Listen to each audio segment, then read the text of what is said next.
మోడీ ఇక్కడ మనం మోడీ ద్వేషులు ఈ మధ్య కాలంలో సోషల్ మీడియాలో యాక్టివ్‌గా తయారవుతున్నారు.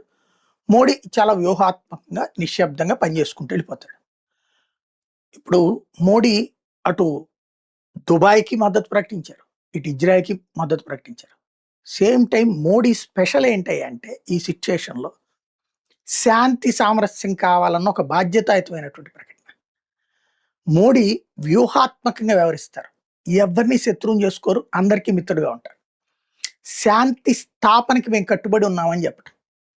ఇదే మోడీ పాకిస్తాన్‌ని ఎక్కడ ఉంచాలో అక్కడ ఉంచారు. అదే సమయంలో పాకిస్తాన్ మిత్రదేశం అని చెప్పేసి అమెరికాని మనం భయపడిపోలా. ఎవరికి ఎక్కడ ఎప్పుడు ఎలా ఉంచాలో కరెక్ట్‌గా తెలిసి వ్యవహరిస్తున్నారు. ఇవాళ చూడండి ప్రపంచమంతా ఇటు అమెరికా సంక్షోభంలో ఉంది. అటు ఇజ్రాయెల్ సంక్షోభంలో ఉంది. అటు యూరప్ దేశాల సంక్షోభంలో ఉన్నాయి.